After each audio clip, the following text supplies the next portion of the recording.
शुरू खत्म करें। आज चला इसका हम लोग कर देंगे समापन। Today is the last class of NCERT. ठीक है, हम तो सोचे थे चला 4-5 दिन चलेगा, लेकिन बहुत लंबा हो गया। और पहला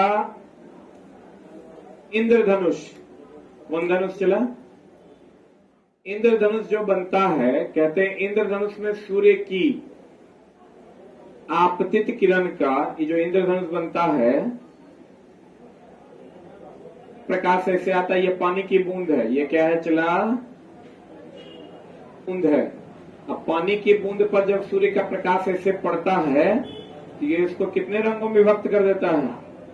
7 रंगों में विभक्त कर देता है। कितने रंगों में विभक्त कर देता है? 2 1 7। आइए हो जाता है चला बे आने पीना ला। तो देखो एक माध्यम से दूसरे माध्यम में गया, ये क्या होता है? अपवर्तन। थोड़ा सा इसको चला एनसीईआरटी के हिसाब से ठीक कर लो। हम भी अपने आप को ठीक किए, क्योंकि इसका क्वेश्चन थोड़ा सा गड़बड़ देता है।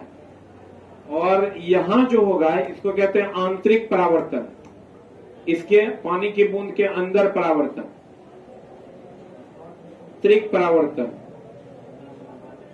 जो होगा जब यहां आ जाएगा तो इसको कहते हैं पूर्ण आंतरिक परावर्तन।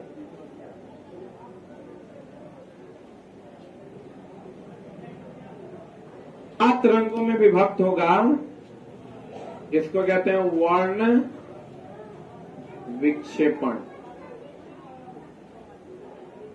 चलिए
से चला आपका जो टेस्ट का टाइम है वो है 7 से 8।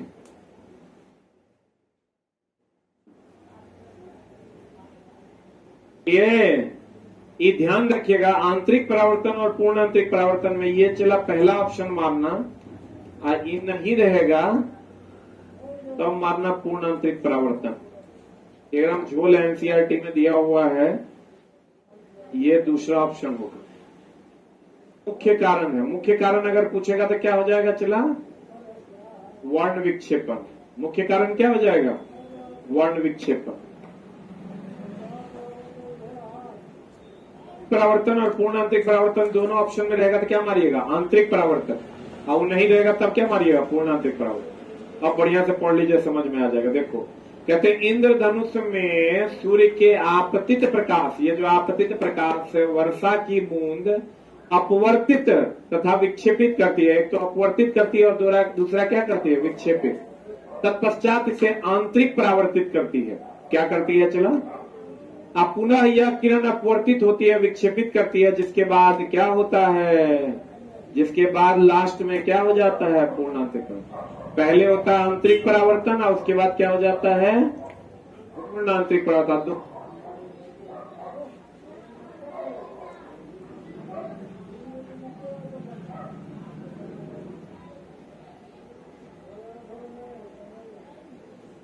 में से कोई एक चुनना होगा तो क्या चुनिएगा? आंतरिक परावर्तन। तारे प्रकाश वायुमंडलीय अपवर्तन के कारण टिमटिमाते, इसमें कोई झोल न है। तारा जो टिमटिमाता है अपवर्तन के कारण। अपवर्तन में भी कौन सा अपवर्तन? वायुमंडलीय अपवर्तन। वायुमंडलीय अपवर्तन के कारण तारे टिमटिमाते हैं, या यूं कहें कि तारे जो टिमटिमाते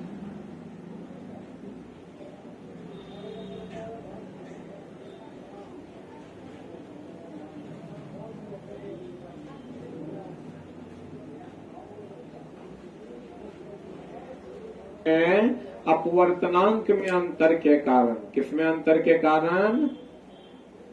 अपवर्तनांक में अंतर के, तारे टिमटिमाते हैं किसके कारण? अपवर्तनांक में अंतर के कारण।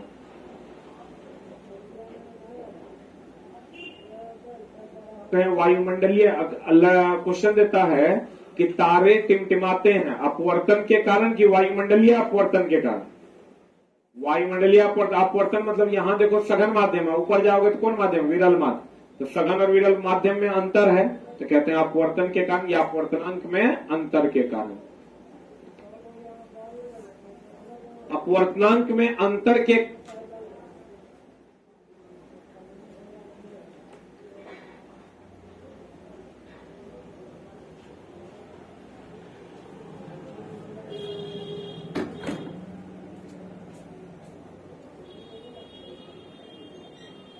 क्या होता है? अपवर्तन। जितना ज्यादा अपवर्तन में अंतर होगा वही क्या है? अपवर्तन। तारों को पृथ्वी से बहुत दूर होने के कारण प्रकाश का, इसे क्या माना जाता है? बिंदु स्रोत माना जाता है, क्योंकि ये तारे बहुत अधिक दूरी पर होते हैं। अन्य ग्रह पृथ्वी के नजदीक होने के कारण प्रकाश का वास्तविक और विस्तृत स्रोत है। जैसे सूर्य, सूर्य को हम लोग विस्तृत स्रोत मानते हैं, जबकि तारे को हम लोग बिंदु स्रोत मानते हैं। सूर्य को क्या मानते हैं? चला, सूर्य हमारा विस्तृत स्रोत है। क्या है? विस्तृत स्रोत है। और तारा क्या है? लिख लो, बिंदु स्रोत है।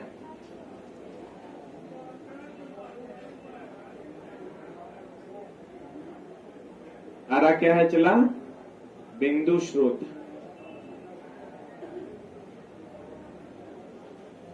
है, विस्तृत स्रोत। अब तारा क्या है? बिंदु स्रोत। क्या? अब देखो, चला, मिश्रण दो प्रकार का होता है। मिश्रण कितने प्रकार का होता है? एक होता है दोस्त मेरे समांगी। क्या होता है? होता है विषमांगी और विषमांगी। समांगी की अगर हम बात करें तो समांगी में हो गया तुम्हारा पानी, जो समान रूप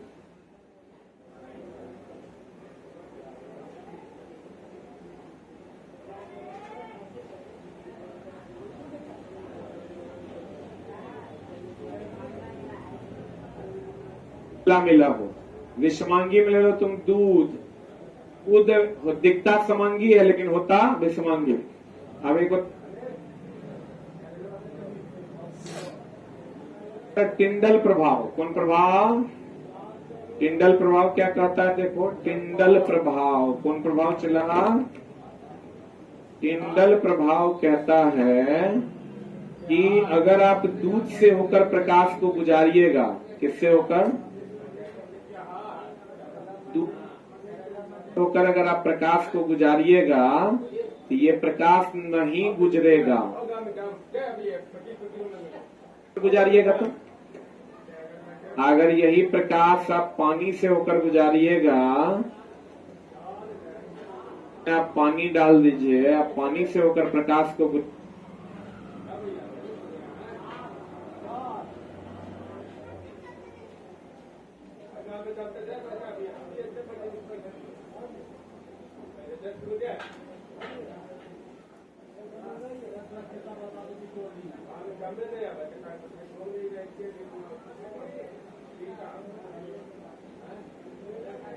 किएगा तो प्रकाश गुजर जाएगा। तो इसका मतलब विषमांगी विलयन से प्रकाश गुजरता है कि नहीं गुजरता है? असमांगी से गुजरता है ना। ये दूध को हम लोग कोलाइड भी कहते हैं। क्या कहते हैं? और ये जो टिंडल प्रभाव में नहीं गुजरने की घटना है इसको प्रकीर्णन भी कहते हैं। क्या कहते हैं? देखो टिंडल प्रभाव कहता है कि जब कोलाइड विलयन से प्रकाश को गुजारा जाता है तो प्रकाश का क्षय हो जाता है अर्थात प्रकीर्णन हो जाता है। यही घटना कौन प्रभाव है? टिंडल प्रभाव। और दूध क्या है? समांगी कि विषमांगी? दूध क्या है? विषमांगी। इसका मतलब समांगी विलयन के साथ टिंडल प्रभाव नहीं होता है, विषमांगी विलयन के साथ टिंडल प्रभाव होता है।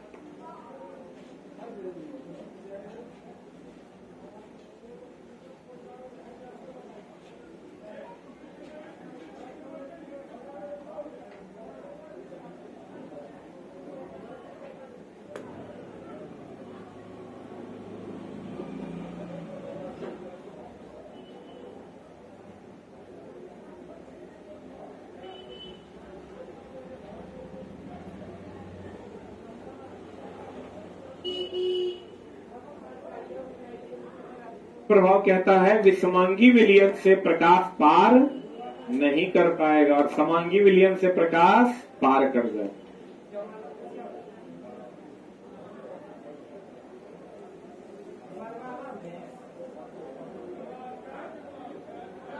गया?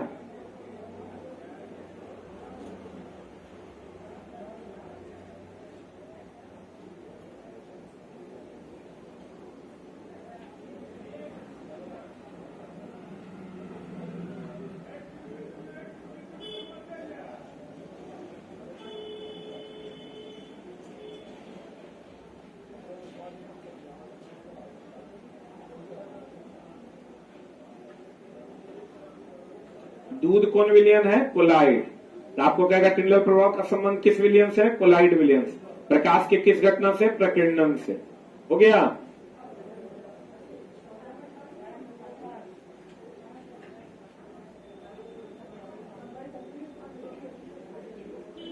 क्या?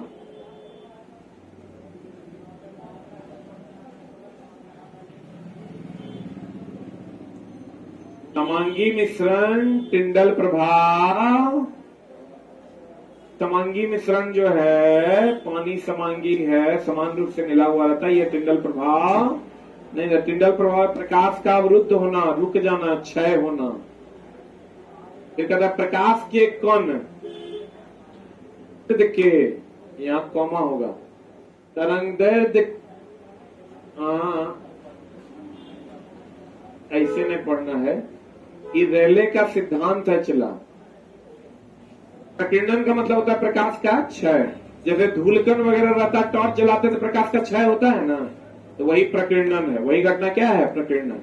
ये कहता है प्रकीर्णन जो होता है वो तरंगदैर्घ्य के चतुर्थ घात का व्युत्क्रमानुपाती होता है। प्रकीर्णन जो होता है वो तरंगदैर्घ्य के चतुर्थ घात का क्या होगा? व्युत्क्रमानुपाती।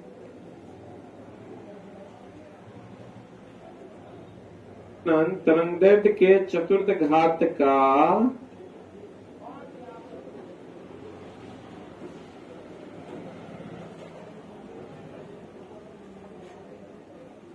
तरंगदैर्घ्य के चतुर्थ घात का क्या होता है? व्युत्क्रमानुपाती।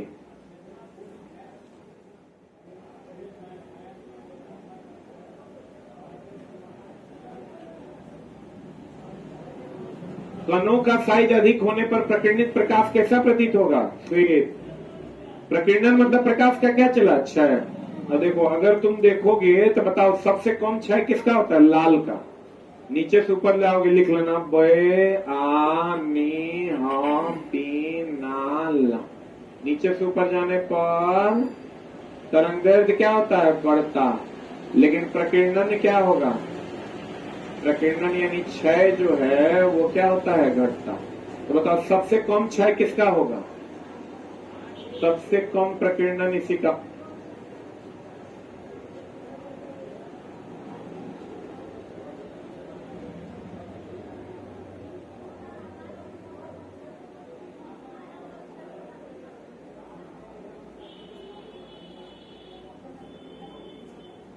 सबसे कम नन। सबसे अधिक प्रकीर्णन किसका होगा? सबसे अधिक किसका होगा? बैगनी का। जल्दी लिखो।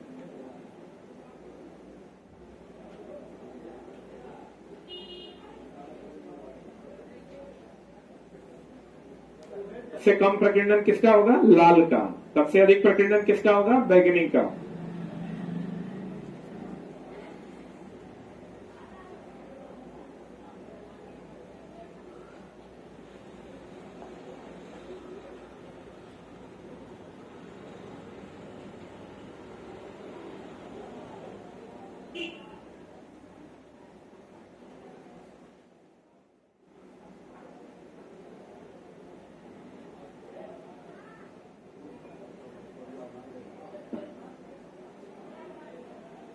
सबसे ज्यादा प्रकीर्णन किसका होता है? बैगनी का। प्रकीर्णन मतलब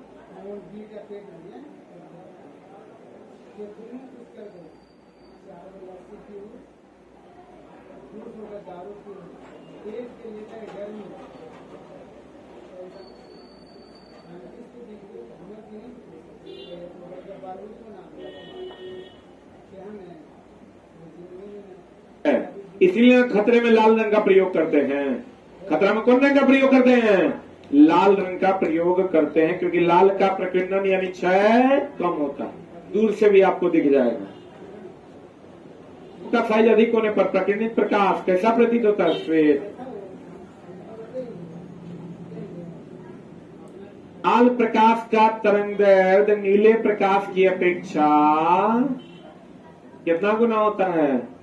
लाल का ज्यादा होता है कि नीला का? हाँ, तो लाल का कितना गुना होगा? 0.8 गुना होता है। कितना गुना होता है? नेत्र गोलक का व्यास कितना? कल पढ़ाए थे 2.3 सेंटीमीटर। बुलंदे। नीले प्रकाश, लाल प्रकाश का तरंगदैर्घ्य नीले की तुलना में कितना गुना होगा? 1.8 गुना होता है। लाल प्रकाश का तरंगदैर्घ्य नीले प्रकाश की अपेक्षा कितना गुना होता है? 1.8। दोपहर के समय नीले तथा बैगनी प्रकाश के बहुत कम मात्रा में प्रकीर्णन के कारण कैसा प्रतीत होता है? तो ऐसे भी समझिए, दोपहर के समय सूर्य नजदीक न होता है, तो नजदीक होता है, सातों रंग नजदीक हमारे तक पहुंचता है, इसलिए दोपहर के समय सूर्य कैसा दिखता है? श्वेत। और सुबह और शाम के समय लाल, क्योंकि दूर हो जाने के कारण सबका प्रकीर्णन हो जाता है, लाल का प्रकीर्णन नहीं होता।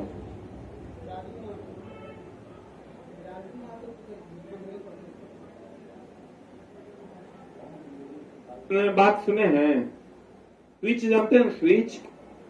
स्विच सेल तथा बल्ब के बीच चालक संबंध को क्या करता है? जोड़ता भी है तथा तोड़ता भी है। दोनों में काम है, जोड़ना भी और तोड़ना। किसी विद्युत धारा में सतत तथा बंद पथ में विद्युत परिपथ कहते हैं।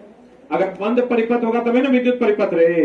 खुला परिपथ होगा तो उसमें विद्युत धारा का प्रवाह होगा, तो बंद परिपथ को ही हम लोग परिपथ कहते हैं। देखो चला, विद्युत धारा हम लोग कहते हैं कि धारा का प्रवाह जो होता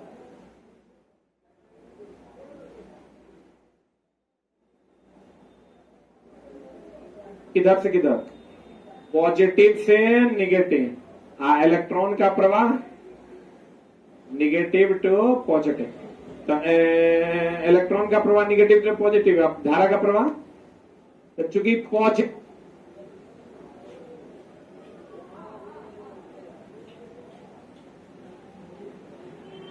से निगेटिव होता है, इसलिए हम लोग धारा को धनात्मक कहते हैं। धारा को क्या कहते हैं?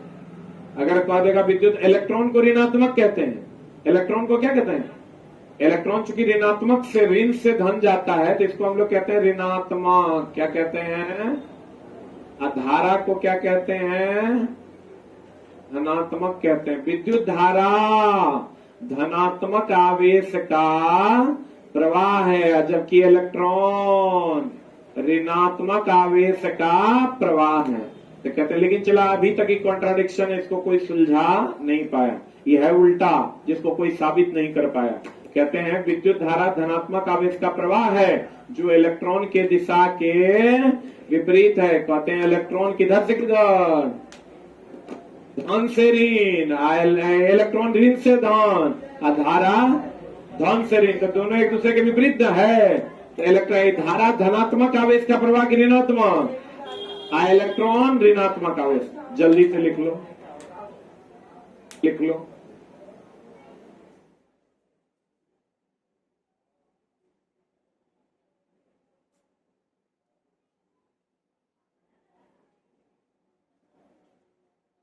प्रवाह पॉजिटिव से किधर, नेगेटिव।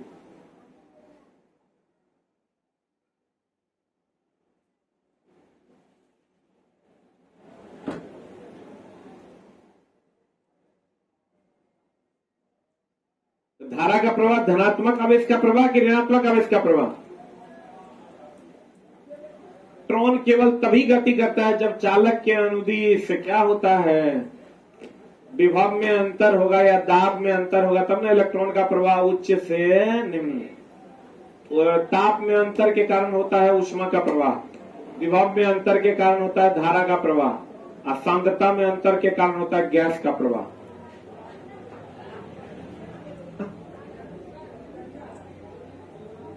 कारण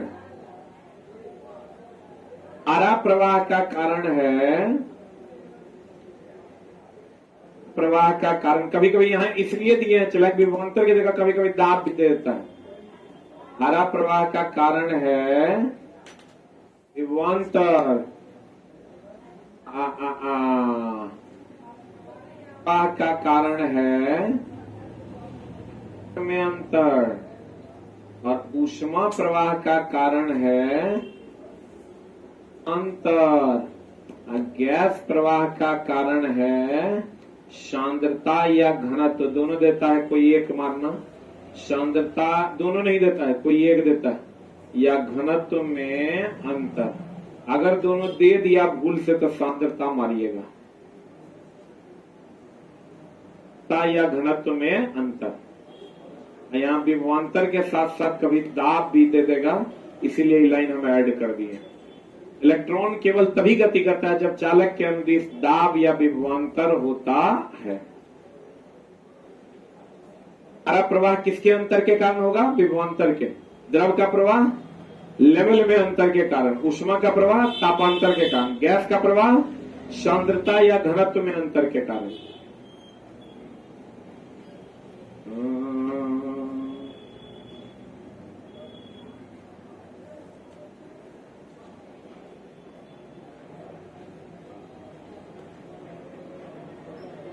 अरे महावीर बाबा वाला पड़ता है,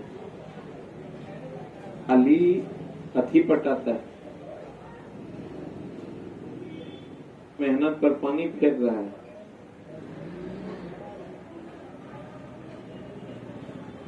वाला शब्द बहुत फेमस हो गया है। इलेक्ट्रॉन केवल तभी करता है जब चालक के अनुदिश क्या होता है, विभवांतर या दाब में अंतर।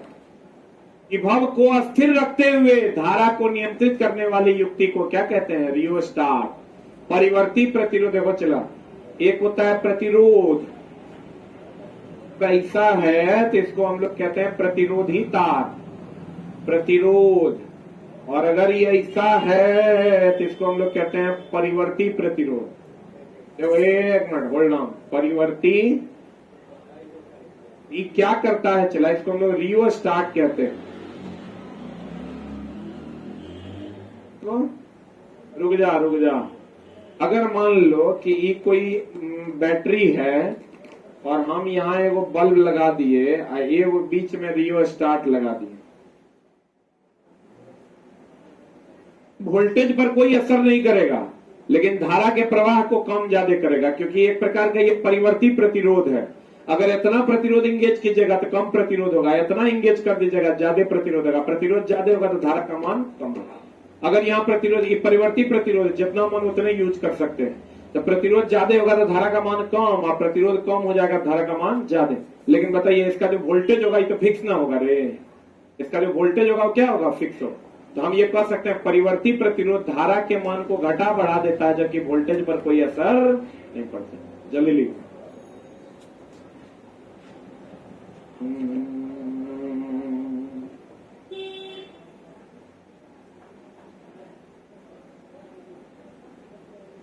का डेटा क्या 1 जून से है।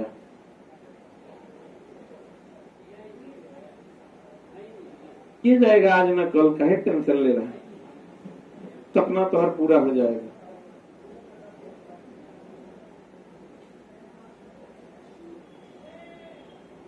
कौन से बनाओ कि एक आदमी ना लेट हो कि तुम पढ़ सको। चलो अब यू आता है, वो एग्जाम तक आएगा कि सर को कोर्स है एलपी के कोर्स, किसी का नाना का दिन है, चला 1 महीना फिजिक्स केमिस्ट्री पढ़ा देगा। परिवर्ती प्रतिरोध किसके मान को बदलता है? धारा के मान को क्या करता है? बदलता है। धारा के मान को क्या करता है? चला बदलता, लेकिन वोल्टेज के मान को क्या रखता है? क्योंकि इसको वोल्टेज से कोई लेना देना नहीं है।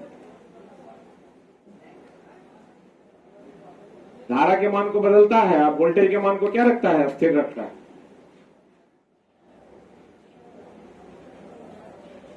देखो क्या कर रहा है, विभव को अस्थिर रखते हुए, विभव मतलब वोल्टेज ना, धारा को नियंत्रित करना अर्थात कम या ज्यादा करने वाली युक्ति को रियोस्टाट परिवर्ती प्रतिरोधक कहते हैं। किसको अस्थिर रखेगा? वोल्टेज को। किसको बदलेगा? धारा को। किसको बदलेगा? कहता परिवर्ती प्रतिरोध को धारा नियंत्रक भी कहते, यही है परिवर्ती प्रतिरोध रियोस्टाट। जितना पर कनेक्ट कीजिएगा उतने प्रतिरोध इंगेज होगा, नहीं कीजिएगा तो नहीं होगा। धातु की प्रतिरोधकता उसके अवयवों से अधिक होते, जैसे तुम ले लो कांसा, पीतल, उसका जो प्रतिरोध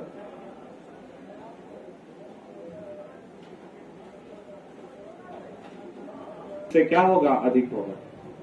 अतः इलेक्ट्रिक ओवन, ये तो सबको पता है, चला ये कौन प्रभाव पर काम करता है? ऊष्मीय प्रभाव की चुंबकीय प्रभाव? ये विद्युत चुंबकीय तरंग सूक्ष्म तरंग के द्वारा गर्म होता है। ध्यान रखना, ये जो इलेक्ट्रिक ओवन है, चला ओवन की अगर हम बात करें, ओवन में विद्युत चुंबकीय तरंग, विद्युत चुंबकीय तरंग, कौन तरंग? सूक्ष्म तरंग के द्वारा गर्म होता है। सूक्ष्म तरंग से गर्म होता है। ये ऊष्मीय प्रभाव पर नहीं काम करता है। ऊष्मीय प्रभाव पर कार्य करता कि नहीं करता? नहीं करता। इसका जो बर्तन होता है बोरोसिलिकेट का होता है। किसका होता है? हम बार बार बताए हैं, बहुत बार बताए हैं, इसका बर्तन किसका होता है? बोरोसिलिकेट का, जो ऊष्मा और विद्युत दोनों का कुचालक होता है। जो ऊष्मा और विद्युत दोनों का होता है।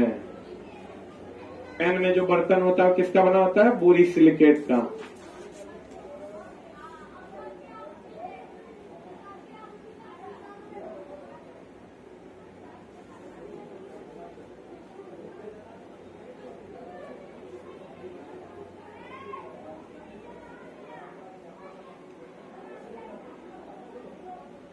धारा के ऊष्मीय प्रभाव पर काम नहीं करता है। कौन प्रभाव पर? विद्युत चुंबकीय तरंग, यानी कौन तरंग? सूक्ष्म तरंग, जिसको हम लोग माइक्रोवेव्स कहते हैं, उसके द्वारा गर्म होता है। किसके द्वारा गर्म होता है? माइक्रोवेव्स के द्वारा गर्म होता है। इसमें बर्तन किसका होता है? बोरोसिलिकेट का। किसका बर्तन होता है? बढ़े हम ये कह सकते हैं कि इलेक्ट्रिक ओवन विद्युत धारा के कौन प्रभाव पर काम करता है? चुंबकीय प्रभाव पर आधारित है। दैट इज विद्युत चुंबकीय तरंग के द्वारा ये गर्म होता है। बताओ चला, प्रकाशीय यंत्र के रूप में किसका उपयोग करते हैं? टंगस्टन। ऊष्मीय यंत्र के रूप में नाइक्रोम, ये पता है ना। इसलिए टंगस्टन को हम लोग लाइटिंग एलिमेंट कहते हैं। कौन एलिमेंट कहते हैं? लाइटिंग एलिमेंट कहते हैं। नाइक्रोम को हीटिंग एलिमेंट। क्यों? नाइक्रोम का उपयोग हीटर में करते हैं, इलेक्ट्रिक आयरन में करते हैं। जल्दी लिख। गलनांक और प्रतिरोध उच्च की निम्न? गलनांक और प्रतिरोध इसका क्या होता है? उच्च होता है। कहते हैं लाइटिंग एलिमेंट की हीटिंग एलिमेंट? कौन एलिमेंट? इसको हम लोग लाइटिंग एलिमेंट के नाम से जानते हैं। हीटिंग एलिमेंट कौन हो जाएगा? नाइक्रोम। क्यों हो जाएगा? क्योंकि वह ऊष्मा उत्पन्न करता है। एलिमेंट के रूप में किसका? नाइक्रोम। इसका भी गलनांक और प्रतिरोध क्या होता है? उच्च। आपको मिलेगा, चला मिलता भी होगा। ह्यूज के रूप में तीसा और टीन, इसका गलनांक कम, प्रतिरोध उच्च होता है।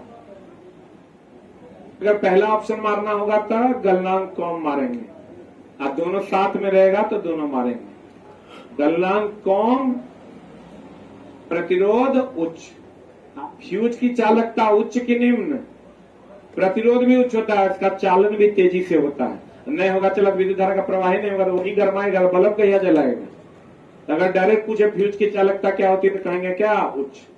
आइए चला देख, पूरा एक जगह लिखल है। शक्ति, वाट शक्ति का कौन सा मात्रक है? SI मात्रक। HP शक्ति का व्यवहारिक मात्रक। किलोवाट शक्ति का बहुत बड़ा मात्रक। बोलो हाँ। 1 BTU ब्रिटिश थर्मल यूनिट बराबर 1055 जूल या 252 कैलोरी। यही तो सबको पता होगा, 1 यूनिट बराबर 3.6। जैसे सबको पता है 3.6 × 10⁵ जूल, 10⁶ जूल, लेकिन होता है 36 गुना 10⁵ जूल में। आप ही जानते हैं 3.6 × 10⁶ जूल जानते हैं ना, इसी से ही आया है। क्या हुआ? अरे वो हमारा इतना मैथ आता है, ये पॉइंट जो है यहां से उड़ा नीचे आया, ऊपर गया तो 5 हो गया। इस तरह बात करता है ना, ताकि गोबरे समझता है कि नहीं, तो इसी से ही आया है। लेकिन इसका दोनों रूप आप जानिए। इसको और अगर थोड़ा सा ये करोगे तो 3600 किलो जूल भी होता है। 100 किलो जूल।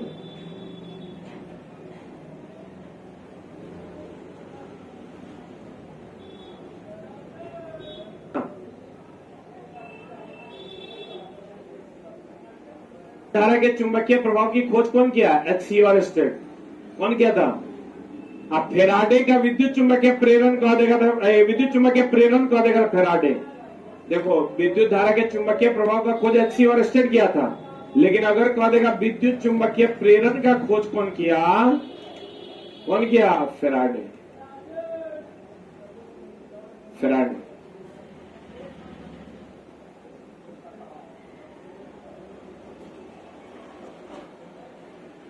चुंबकीय प्रभाव का खोज कौन किया? HC और स्टेट। लेकिन विद्युत चुंबकीय प्रेरण का खोज कौन किया? फेराडे। चुंबकीय क्षेत्र की तीव्रता का मात्रक क्या है? और स्टेट। क्या है चला? और स्टेट। याद रखना होगा। अब एक चीज ध्यान रखना, हम हमेशा बच्चों को बताते हैं कि इसका प्रॉपर वे में आप ध्यान रखिएगा कि विद्युतीय कहे तीव्रता कहे, बात है। क्षेत्र कहे या विद्युतीय तीव्रता कहे, ये दोनों एक ही बात है। चुंबकीय क्षेत्र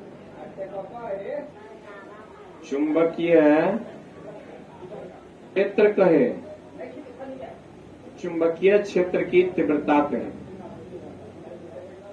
चुंबकीय क्षेत्र की क्या कहे?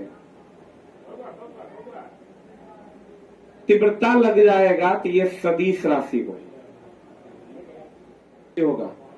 और विद्युतीय विभव कहे, विभव कहे या चुंबकीय विभव कहे। विभव एक प्रकार का कार्य है। विभव एक प्रकार का क्या है? कार्य है। तो ये अदिश राशि, हम खाली इसके माध्यम से आपको ये बताना चाह रहे थे कि चुंबकीय क्षेत्र और चुंबकीय क्षेत्र की तीव्रता एक ही है, विद्युतीय क्षेत्र और विद्युतीय क्षेत्र की तीव्रता एक ही है।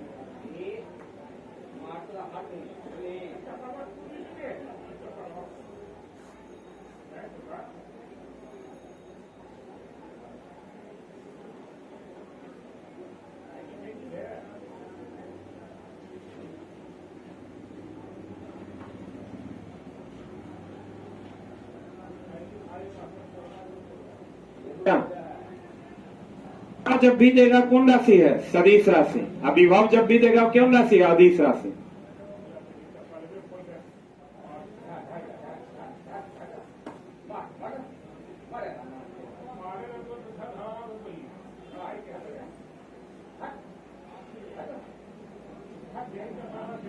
की तीव्रता कहे या विद्युतीय क्षेत्र कहे, चुंबकीय क्षेत्र की तीव्रता कहे या चुंबकीय क्षेत्र कहे,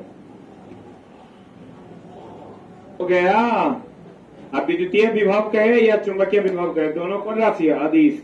तीव्रता लगल होगा तो सदिश। खाली विद्युतीय क्षेत्र या चुंबकीय क्षेत्र कहेगा का मतलब तीव्रता है। क्या है वो? तीव्रता। बताओ। चुंबकीय क्षेत्र एक क्षेत्र रेखाएं चुंबक के बाहर, देखो तो चलाई, चुंबक के बाहर एक बंद वक्र बनाती है ऐसा, और चुंबक के अंदर ये समानांतर होता है। कैसा होता है?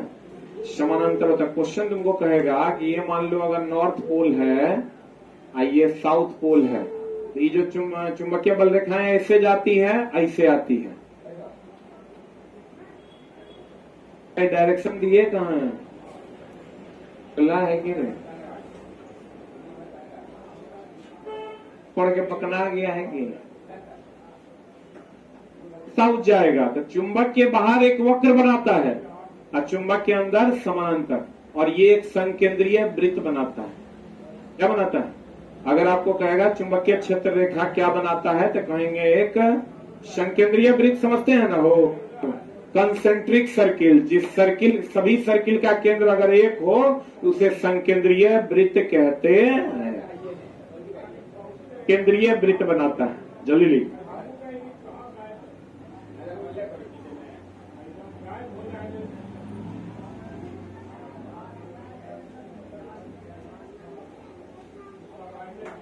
बल रेखाएं एक संकेंद्रीय वृत्त बनाती है।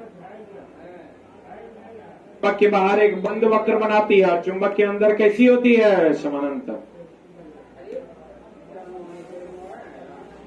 सुई चुंबक के विपरीत विक्षेपित होती है।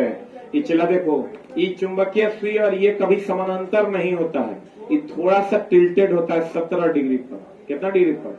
इसीलिए कहते हैं ये हमेशा विपरीत विकर्षित होती है, आकर्षित नहीं होती है। चुंबकीय सुई हमेशा चुंबक के विपरीत होती है, क्योंकि लिख लो, चुंबकीय सुई और चुंबक के बीच का कोण हमेशा, लिखिएगा, चुंबकीय सुई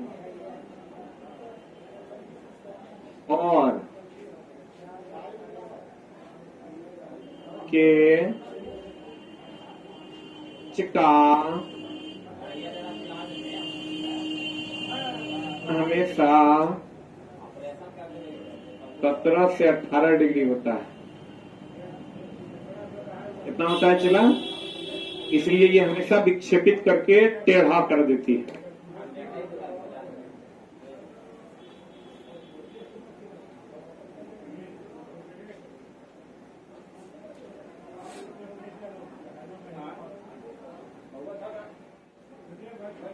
इसका डेली क्लास 8 से 9 में स्टार्ट होगा रोशन सर का, मंडे से यूट्यूब के ऊपर।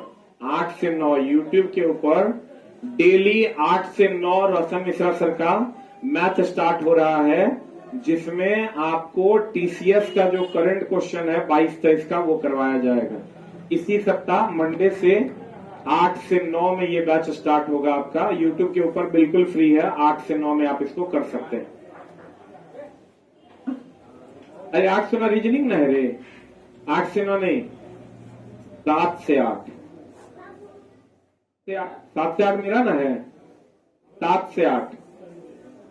अरे 7 से 8 जिनका टाइम सूट करेगा 7 से 8 ही होगा शायद, हमको लगता है। 5 से 6 में किसका है? 6 से 7 तो खाली है क्या? कोई क्लास है क्या उनका? कोई ना कोई क्लास रहने करेगा, उतना नहीं सोचना है। 7 से 8 में रोशन मिश्रा सर का क्लास आएगा। या अगर टाइम चेंज होगा तो हम यूट्यूब कम्युनिटी में लगवा देंगे, देख लीजिएगा। चुंबकीय सुई और चुंबक के बीच का कोण कितना होगा? 17 से 18 डिग्री। दो क्षेत्र रेखा एक दूसरे को प्रतिच्छेद करती है। ये क्वेश्चन एनसीईआरटी में है डायरेक्ट, कि दो, कल भी तो था ये क्वेश्चन, कल टेस्ट में था ना ये क्वेश्चन, कि दो क्षेत्र रेखाएं एक दूसरे को कभी काटती नहीं है। ठीक है, टेस्ट में था। दो क्षेत्र रेखाएं प्रतिच्छेद करने की दिशा में दोनों दिशा चेंज हो जाएगा जो संभव अगर ये रेखा एक दूसरे को काटेगा तो दोनों जगहों पर अलग अलग दिशा होगा कि सेम हो जाएगा? एक के बिंदु पर दो दिशा हो जाएगा, जो संभव नहीं है। विद्युत धारा का परिमाण में वृद्धि होने पर विक्षेप में भी क्या होगा? वृद्धि हो। जैसे चला अगर गैल्वेनोमीटर ये ले लीजिएगा, गैल्वेनोमीटर ले लीजिएगा, ऐसे करंट नापिएगा तो करंट के परिमाण में वृद्धि कीजिएगा तो इसका डिफ्लेक्शन भी ना बढ़ेगा। डिफ्लेक्शन को ही विक्षेप कहते हैं। डिफ्लेक्शन को ही क्या कहते हैं? विक्षेप कहते हैं। कहते हैं कि अगर विद्युत धारा के परिमाण में वृद्धि होने पर किसमें वृद्धि होगा? विक्षेप में क्या होगा? वृद्धि होगा। दक्षिण हस्त अंगूठा का नियम ये है, मैक्सवेल का क्वार्क स्क्रू नियम। किसकी दिशा? चुंबकीय क्षेत्र। क्या कहता है देखो, ये अगर क्वार्क स्क्रू को ऐसे लिया जाए और ऐसे घुमाया जाए तो जिधर की ओर वो टाइट होगा वो विद्युत धारा की दिशा है, और जिधर घूमेगा वो चुंबकीय क्षेत्र का। नहीं समझा? क्वार्क स्क्रू नियम कहता है कि एक स्क्रू को ले लीजिए, आप उसको ऐसे टाइट कीजिए तो जिधर की ओर धंसेगा वो विद्युत धारा की दिशा है। ऐसे से जो घुमाइएगा ये चुंबकीय क्षेत्र की दिशा है। तो मैक्सवेल का क्वार्क स्क्रू नियम चुंबकीय क्षेत्र की दिशा को दिखाता है। इसी का दूसरा नियम भी है कि अगर दाहिने हाथ में आप ऐसे एक चालक तार को पकड़ लेते हैं तो अंगूठा अगर चालक तार के धारा की दिशा को दर्शाएगा तो अन्य उंगलियां चुंबकीय क्षेत्र को दिखाएगी। जिधर की ओर धंसेगा वो विद्युत धारा की दिशा है, डायरेक्शन ऑफ करंट। आई जो घूमेगा ये किसकी दिशा है? चुंबकीय क्षेत्र। इसको कहते हैं मैक्सवेल का क्वार्क स्क्रू नियम। मैक्सवेल का दक्षिण हस्त नियम कहता है कि अगर अपने दाहिने हाथ में किसी चालक तार को ऐसे रखा जाए कि अंगूठा उस चालक तार की धारा की दिशा को दर्शाए तो अन्य उंगलियां किसको दर्शाएगा? चुंबकीय क्षेत्र को दर्शाएगा। दक्षिण हस्त अंगूठा का नियम या मैक्सवेल का क्वार्क स्क्रू नियम से किसकी दिशा ज्ञात की जाती है? चुंबक। इसमें चला इसे घुमाएंगे चुंबकीय क्षेत्र, इसमें चला इसे करेंगे तो ये क्या है? चुंबकीय क्षेत्र। ये दोनों चुंबकीय क्षेत्र की दिशा को दर्शाता है। और वही फ्लेमिंग का नियम, दो नियम, एक लेफ्ट हैंड रूल एक right hand. Left hand rule motor के लिए और राइट हैंड रूल जनरेटर के। तो फ्लेमिंग का जो लॉ है, यही चार गो लॉ तुमको पूछता है। फ्लेमिंग का लॉ वो हो गया बाएं हाथ का नियम, तो वो हो गया दाएं का नियम। बाएं हाथ का नियम किसके लिए? मोटर के लिए। दाएं हाथ का नियम किसके लिए? जनरेटर के लिए। जनरेटर के लिए है तो ये भैया बल या गति की दिशा को दर्शाएगा। किसकी दिशा को? ये जो है ये धारा या ईएमएफ की दिशा को दर्शाएगा। और अगर चुंबकीय क्षेत्र की दिशा होगी तो दक्षिण हस्त का अंगूठा नियम या मैक्सवेल का क्वार्क स्क्रू नियम से दर्शाया जाएगा चुंबकीय क्षेत्र की दिशा। जल्दी से लिख लो। का नियम बल या गति की दिशा, दाएं हाथ का नियम धारा या ईएमएफ। अगर कहेगा चुंबकीय क्षेत्र की दिशा कहेंगे मैक्सवेल का क्वार्क स्क्रू नियम या दक्षिण हस्त नियम।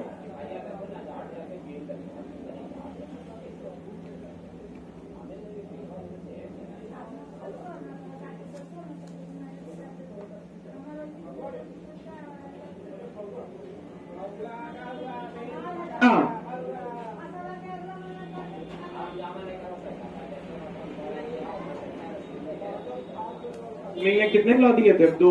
एगो बाएं हाथ का नियम, एगो दाएं हाथ का नियम। क्या कहता है? जिधर स्क्रू धंसेगा वो किसका? धारा। और जो घूमेगा वो चुंबकीय क्षेत्र। इसका मतलब इससे किसकी दिशा का ज्ञान होता है? चुंबकीय क्षेत्र। कितनी दिशा का? चुंबक की प्रबलता। देखो चला, चुंबक की प्रबलता फेरों की संख्या और कुंडली की गति में वृद्धि से उत्पन्न धारा में वृद्धि होता है। एक लाइन में ही समझिए, एक कॉइल है और एक चुंबक है। जितना तेजी से आप चुंबक को अप डाउन कीजिएगा धारा का परिमाण उतना ज्यादा है। ले जाने की गति चाहे वो निकालने की गति। एलपी का क्वेश्चन है, अगर आप पढ़े होंगे तब मिला होगा। 9:20 जो हम पढ़ाते हैं उसमें हम पढ़ाए थे कि ये जो धारा का परिमाण बढ़ेगा उसका दो रीजन है। एक तो इसकी गति को बढ़ाएंगे और दूसरा इसके फेरों की संख्या को बढ़ाएंगे। आई चला जो क्वेश्चन है एनसीईआरटी का क्वेश्चन भी, एनसीईआरटी का थ्योरी भी। धारा का परिमाण अगर बढ़ाना है, धारा ऐसे ना जनरेट होता है रे। ये विद्युत चुंबक के प्रेरण का सिद्धांत यही है कि अगर किसी कॉइल में चुंबक को अप डाउन करवाया जाए तो इसका फ्लक्स कटेगा, ईएमएफ जनरेट हो। धारा बढ़ाना है। तो कैसे बढ़ेगा धारा? एक तो फेरों की संख्या बढ़ाकर की संख्या को बढ़ाकर, और दूसरा गति बढ़ाकर। गति आने वाली की जाने वाली की दोनों दोनों। जल्दी लिख। पूछता क्या? एनसीईआरटी का सवाल है।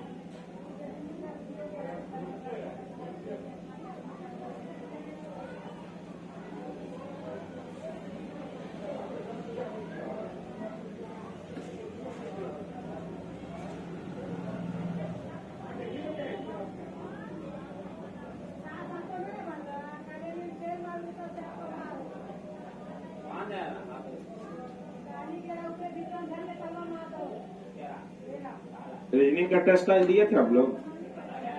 पढ़ा रहे मास्टर? हाँ। धारा बढ़ाता है तो फेरों की संख्या क्या होगी? बढ़ेगी। ये फेरों की संख्या है, ये कॉइल, और गति भी बढ़ेगा। कहता है चुंबक की प्रबलता फेरों की संख्या कुंडली की गति में वृद्धि करने पर धारा में भी क्या हो जाएगा? वृद्धि। या चुंबक की प्रबलता भी बढ़ा दीजिएगा तब भी हो जाएगा। चुंबक अगर अधिक प्रबल ले लीजिएगा तब भी हो जाएगा, क्योंकि अधिक प्रबल लीजिएगा तो फ्लक्स बढ़ेगा, फ्लक्स बढ़ेगा तो ईएमएफ बढ़ेगा।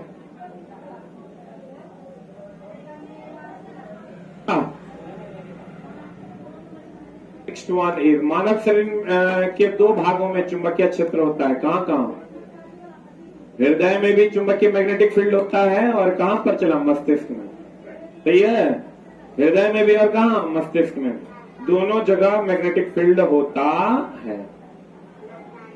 अस्थिर एक समान विद्युत धारा प्रवाहित होने की दिशा में गैल्वेनोमीटर का प्रक्षेपण और विचलन क्या होता है? शून्य। अस्थिर या एक समान धारा अगर प्रवाहित होगी तो उसमें डिफ्लेक्शन होगा। ये जो चला गैल्वेनोमीटर में जो टांका लगा होता है, ऐसे ऐसे कब करेगा? जब धारा के मान में परिवर्तन होगा। एक समान धारा बहेगा तो उसमें कोई डिफ्लेक्शन होगा? एक जगह वो रुकल रहेगा। जितना धारा 2 एम्पियर है तो 2 एम्पियर पर रुकल रहेगा, बोले वह नहीं करेगा। तथा स्थिर या एक समान विद्युत धारा प्रवाहित होने की दशा में गैल्वेनोमीटर का प्रक्षेपण या विचलन कितना हो जाएगा?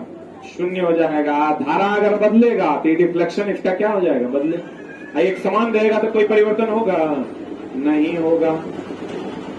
वह प्रक्रम जिसके द्वारा किसी चालक में परिवर्तित क्षेत्र के कारण अन्य चालक में धारा प्रेरित होता है विद्युत चुंबकीय प्रेरण।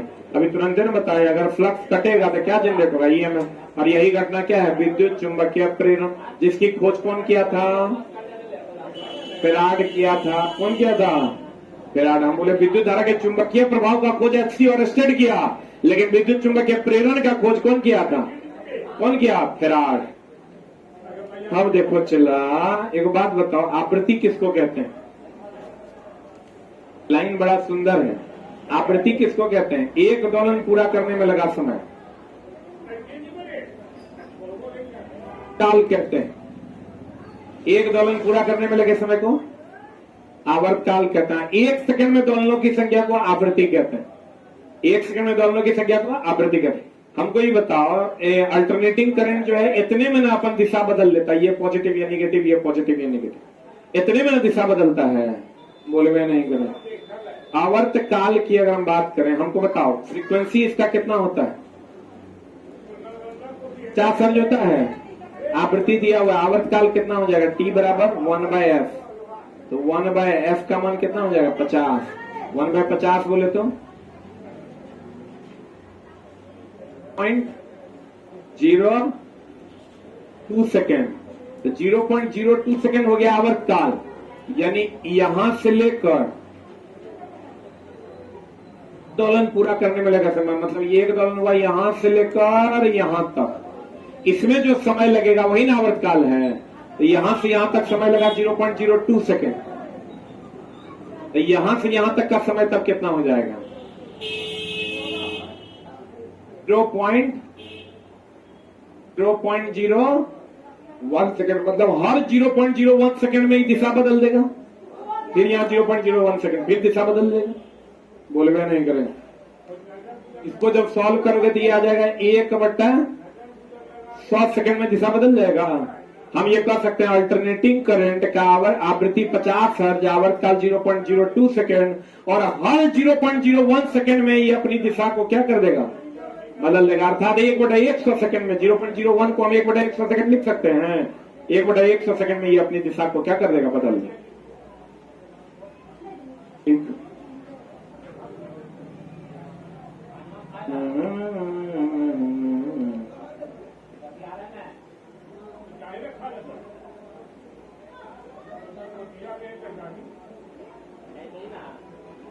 टीचर के लिए बैच 12 तारीख से मिलेगा, 12 तारीख दिन शुक्रवार से।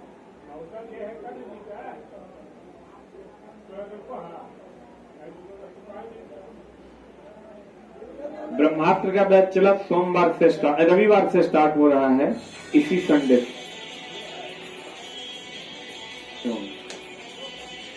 भाई ऑफलाइन नहीं हुआ, जगह है नहीं है, तो ड्राइवर वाला बच्चा जगह टेस्ट के लिए एडमिशन लिया होगा, कहाँ लेके जाएंगे, कपाड़ पे।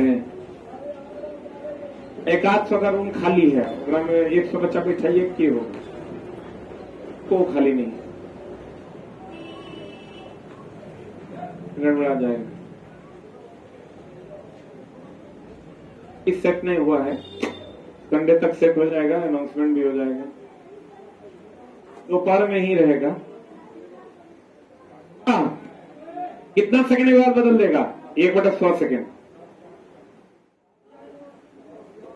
प्रत्यावर्ती धारा हर 1/100 सेकंड अर्थात 50 हर्ज के बाद अपनी दिशा बदल देगी। विद्युतमय यानी हो गया लाइव वायर। लाइव वायर समझता है रे, मेन वायर। लाइव तार तथा उदासीन तार दोनों सीधे संपर्क में आते हैं तो शॉर्ट सर्किट हो जाता है, तो शॉर्ट सर्किट होता है। ओवरलोडिंग तब होगा चला जब हम यंत्र अधिक लगा देंगे।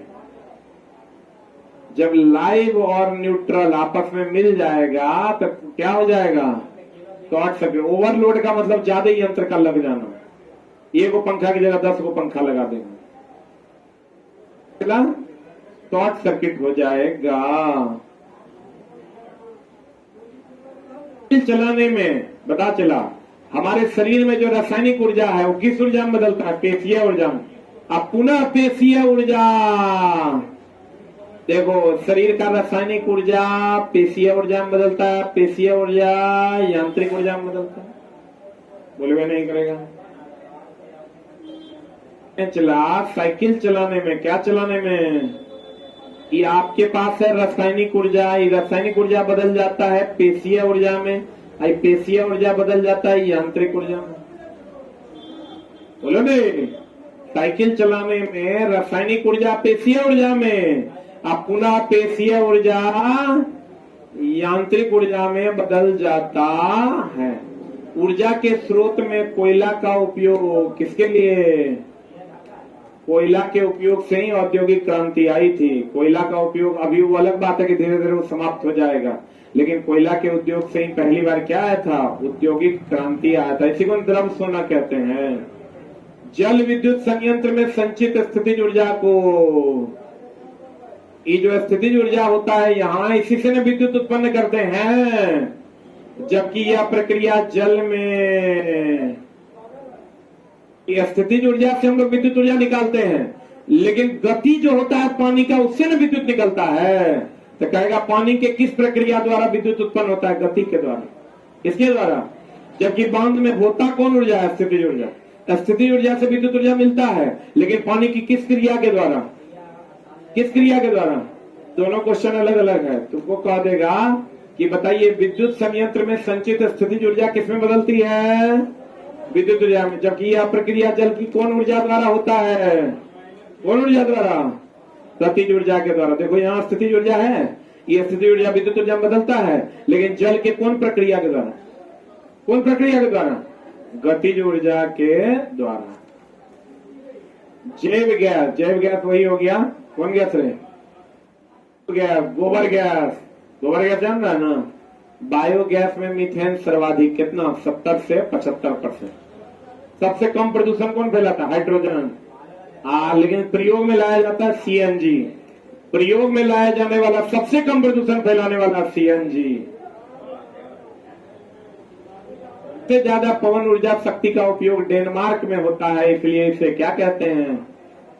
सबसे ज्यादा पवन चक्की वही है डेनमार्क में, इसलिए इसको कौन देश कहते हैं? चला, पवनों का देश कहते हैं। वायुमंडल के परतों द्वारा प्रति एकांक क्षेत्र द्वारा अवशोषित सौर विकिरण की मात्रा को क्या कहते हैं? सौर स्थिरांक। प्रति एकांक क्षेत्रफल जितना ऊर्जा को, सौर ऊर्जा को अवशोषित करता है उसे हम लोग सौर स्थिरांक कहते हैं। अब पादप कितना परसेंट सौर ऊर्जा को अवशोषित करता है? पादप 1% सौर ऊर्जा को अवशोषित करता है। ऊर्जा है सूर्य के पास, उसका 1% सौर ऊर्जा। एनसीईआरटी का सवाल है, पढ़िएगा तो आपको मिल जाएगा। यूपीएससी टीआरई 1.0 का भी सवाल है। पादप कितना परसेंट ऊर्जा लेता है? 1%। आज जितना ऊर्जा प्रति एकांक क्षेत्रफल ग्रहण करता है उसे क्या कहते हैं? सौर स्थिरांक। क्या कहते हैं? चला, पादप कितना परसेंट ऊर्जा लेता है? 1%। कितना परसेंट? आज जो लिंडमान का नियम जानते हो ना, लिंडमान का नियम क्या कहता है? ये हो गया उत्पादक, क्या हो गया? ये हो गया प्राथमिक उपभोक्ता, ये हो गया द्वितीयक, ये हो गया तृतीयक। नीचे से ऊपर जाएंगे तो ऊर्जा न हो, सबसे अधिक ऊर्जा किसका है? उत्पादक का। तो कितना परसेंट ऊर्जा यूज करता है? 10%। ये नियम किसका है? लिंडमान का। किसका है? लिंडमान का। अब चला आप एनसीईआरटी बनाइएगा तो आपके लिए आसान हो जाएगा, बहुत टफ नहीं लगेगा आपको। समुद्रों अथवा महासागरों में जल स्तर परत में ताप अंतर के कारण जो ऊर्जा उष्मा उत्पन्न होती है उसे कौन ऊर्जा कहते हैं? समुद्र में जो ऊर्जा ताप के कारण उत्पन्न हो गई उसे महासागरीय ऊर्जा कहेंगे।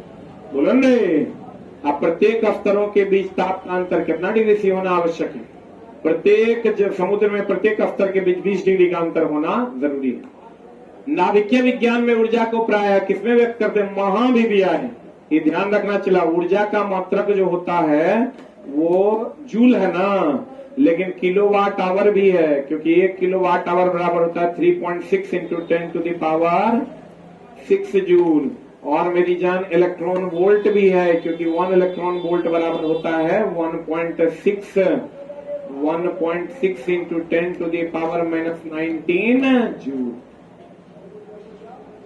आवर भी है और इलेक्ट्रॉन वोल्ट भी है, मेगा इलेक्ट्रॉन वोल्ट भी है, बहुत बड़े यंत्र के लिए।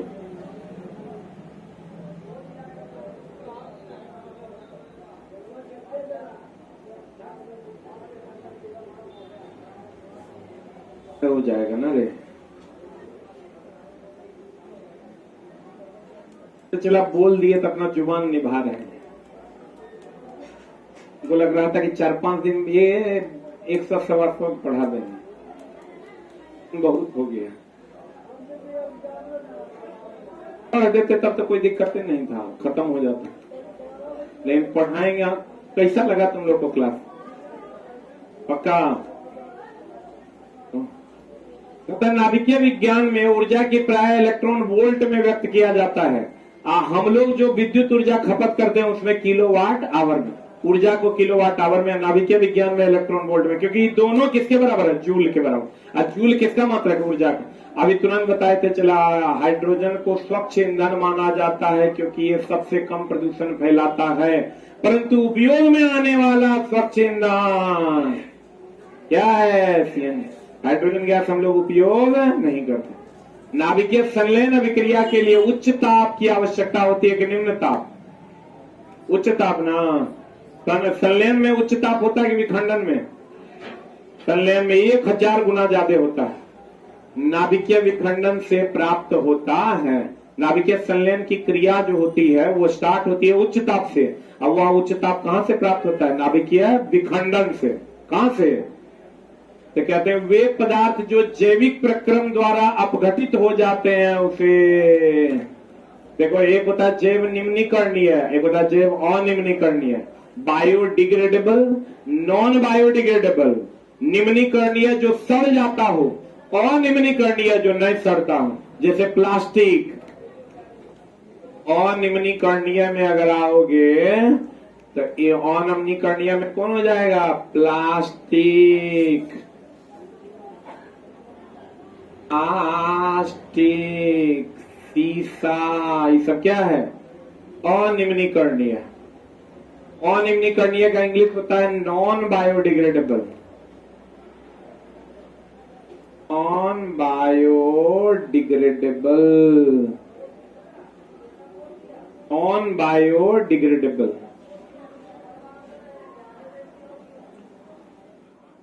जैविक प्रक्रम द्वारा अपघटित, अपघटित हो जाते हैं मतलब क्या हो जाते हैं? सड़ जाते हैं। उसे जैव निम्नीकरणीय कहता है। जो नहीं सड़ेगा निम्नीकरणीय। बुलंदे RRR थ्योरी सुना है? Use, reuse, recycle. इससे हम अपने वातावरण को क्या कर सकते हैं? बचा सकते हैं। ये सब डायरेक्ट एनसीईआरटी का क्वेश्चन पढ़िए तो आपको पता चलेगा। तो जैविक प्रक्रम द्वारा अपघटित न हो उसे अजैव निम्नीकरणीय, नॉन बायोडिग्रेडेबल कहते हैं। डिग्रेड करना मतलब होता है सड़ना। अपघटित करने के लिए वायुमंडल में कौन कौन है रे? अपघटित या अपमार्जक जो है वो कौन कौन है? एगो जीवाणु और दूसरा चला क्या? कवक। और कवक, इसको हम लोग जैविक अपमार्जक भी कहते हैं। अपमार्जक मतलब सरफ। अच्छा, पारिस्थितिकी तंत्र में जैव की अजैव की दोनों उपभोक्ता भी होता है। मिट्टी या पानी भी पारिस्थितिकी तंत्र का हिस्सा है। तो पारिस्थितिकी तंत्र में जैविक भी होता है और अजैविक। पारिस्थितिकी तंत्र में जैविक भी होता है और क्या होता है? अजैविक।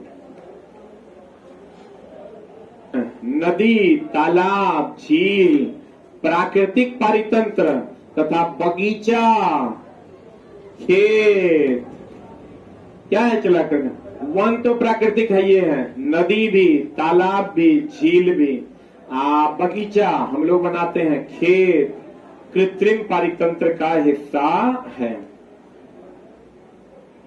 स्वपोषी, पादप स्वपोषी की नहीं, पादप बोलो या स्वपोषी बोलो। अरे बोलवे नहीं करेगा। पादप बोलिए या स्वपोषी। प्रथम श्रेणी के पोषी स्तर में है। सबसे पहला वही ना रे। कहते हैं प्राथमिक उपभोक्ता। अरे छोटा ये देखो, सबसे नीचे कौन? पादप। इसके बाद प्राथमिक उपभोक्ता। इसके बाद बताओ, पादप प्रथम श्रेणी में है। अब प्राथमिक उपभोक्ता द्वितीय श्रेणी में है। बुझा रहा है? ये पहला श्रेणी, दूसरा, तीसरा, चौथा श्रेणी। प्राथमिक उपभोक्ता प्राथमिक श्रेणी में है कि पहली श्रेणी में है कि दूसरे श्रेणी में? और द्वितीय उपभोक्ता तीसरे श्रेणी में और तृतीय उपभोक्ता चौथे श्रेणी में। इस सब एनसीईआरटी का सवाल है। देगा म्याज बुलंद कर देगा। कहते हैं प्राथमिक उपभोक्ता कौन श्रेणी में? द्वितीय श्रेणी के पोषी स्तर में। द्वितीय श्रेणी का उपभोक्ता तीसरे श्रेणी के पोषी स्तर में है। पता नहीं बुझाया कि नहीं बुझाया? बुझाया पक्का। ये जब जाएगा ना, चला इसके साथ सामान्य विज्ञान में जब 700 सवाल लाइनर घुसेगा तब गेम में मजा आएगा। जब आपका सवाल भी बनेगा। पढ़ें, अरे बढ़ें। प्रथम पोषी अर्थात स्वपोषी में सूर्य की मात्रा का, अभी तुरंत ने बताए थे। IBPSC TRE 1.0 का फेमस सवाल है। ये भी पहला सवाल भी और दूसरा सवाल भी बताए थे। प्रथम पोषी स्तर से सभी अगले पोषी स्तर में कितना %? 10%। आई कौन दिया था नियम? ये दिया था लिंडमान। कौन दिया था? चला सामान्यतः निचले पोषी स्तर उत्पादक में जीवों की संख्या सबसे ज्यादा जीवित जीव यहीं पाए जाते हैं, क्योंकि यहाँ पर चला जीवाणु भी है, कवक भी है, जैविक भी है, बहुत पादप भी है, तो सबसे ज्यादा यही ना पाया जाता है। ऐसे भी चला सबसे ज्यादा जीवित जीव कौन है? शैवाल। और उस कहाँ है? उत्पादक में कि उपभोक्ता में? कहाँ है? तो कहते हैं सामान्यतः निचले पोषी स्तर में जीवों की संख्या अधिक होती है, ऊर्जा भी अधिक होता है। ऊर्जा भी क्या होता है? अधिक होता है। कहता ऊर्जा के स्थानांतरण में ह्रास होता है कि वृद्धि होता है? वो नीचे से ऊपर जो 10% ऊर्जा का स्थानांतरण होता है, तो ह्रास होता है कि वृद्धि होता है? ऊर्जा के स्थानांतरण में ह्रास ऊर्जा का सामान्यतः कौन ऊर्जा में रूपांतरण होता है? ऊष्मा ऊर्जा में रूपांतरण होता है। इसलिए जो जो ऊपर आप जाइएगा गर्म जीव पैदा होते हैं। कैसे जीव पैदा होते हैं? जो जो आप ऊपर जाते जाइएगा जीवों की गर्मी जो है वो बढ़ती जाएगी, उसकी ऊर्जा अधिक होती है, ऊष्मा ऊर्जा में बदलती है। ऊर्जा अधिक नहीं होती, ऊष्मा ऊर्जा में बदलती है। अब देखो चला, ऊर्जा का प्रवाह एक दिशीय होता है। इस सब एनसीईआरटी है, जाके खोल के देखना, पलटोगे आप क्वेश्चन मिल जाएगा एग्जाम्पलर में क्वेश्चन। एक दिशीय होता है, मतलब उत्पादक से इधर की ओर होगा। बता दो कुत्ता से ऊर्जा मिलेगा पौधा को? द्विदिशात्मक नहीं होता है। एकरा से मिलेगा खरगोश को खाएगा सांप, और सांप को खाएगा लोमड़ी, जे भी खाएगा, कुत्ता ने खाएगा। नीचे से ऊपर जाएगा तो ऊर्जा में क्या होगा? 10% का स्थानांतरण होगा, ऊर्जा घटेगा। फिर कुत्ता से कभी इसको फायदा नहीं होगा। तो ऊर्जा एक दिशात्मक है कि द्विदिशात्मक है? कैसा है? ऊर्जा का प्रवाह हमेशा एक दिशीय होता है। ओजोन का निर्माण, एक मिनट, हम लोग क्या पढ़ते हैं? पराबैंगनी किरणों के द्वारा ओजोन परत के द्वारा पराबैंगनी किरणों को रोका जाता है। रही पड़ता है ना, सूर्य का प्रकाश से जो ये किरणें आ रही है तो ये पराबैंगनी किरण कोई रोक न देता है। किरण को कौन रोकता है? ओजोन परत जो कौन मंडल में था? समताप मंडल, ये रोक देता है। लेकिन चला एक बात और जानिए कि पराबैंगनी किरण से ही ओजोन परत का निर्माण भी होता है। क्लोरोफ्लोरोकार्बन जो हम लोग छोड़ते हैं इससे नष्ट होता है। आपको कहेगा बताओ ओजोन परत का निर्माण किससे होता है? पराबैंगनी किरण से। आई नष्ट किससे होता है? क्लोरोफ्लोरोकार्बन से। बुझा रहा है ना? आई ओजोन परत का नष्ट होना मतलब छेद होना, मतलब पतला होना। क्या होना? पतला होना। आज के सेट में है, आज एलपी के सेट में है। घूर्णन गति बढ़ने से लोलक का आवर्तकाल बढ़ जाता है। घूर्णन गति करते हुए लोलक का आवर्तकाल होता है T बराबर 2π√ω/g। पराबैंगनी किरणें प्रतिरक्षा तंत्र तथा त्वचा का, पीछे भी न बताए थे। एक देखो दो बातें हैं। पराबैंगनी किरण तुमको कहेगा त्वचा का कैंसर तो होवे करेगा। प्रतिरक्षा तंत्र मतलब WBC का जो निर्गमन होता है तुम्हारे शरीर में, उसको भी क्या कर देगा? कम कर। किसका निर्गमन? WBC का। इसलिए तुम बीमार रहने लगोगे बहुत ज्यादा, और त्वचा का कैंसर तो होवे करेगा। तो दोनों बातें हैं, एक तो प्रतिरक्षा तंत्र के लिए हानिकारक है और दूसरा त्वचा का कैंसर। क्वेश्चन दे देगा पराबैंगनी किरणों से क्या होगा, पहला दे देगा त्वचा का कैंसर, लड़का मरेगा, हाँ यही होगा आंसर। लेकिन आप ये भी जानिए कि प्रतिरक्षा तंत्र को भी क्या होगा? नुकसान होगा। WBC का जनरेशन कम हो जाएगा। कॉलीफॉर्म जीवन डायरेक्ट एनसीईआरटी का सवाल है। एनसीईआरटी एग्जाम्पलर में आप जाइएगा, आपको ये सवाल मिल जाएगा। और बीपीएससी TRE 1.0 का भी सवाल है।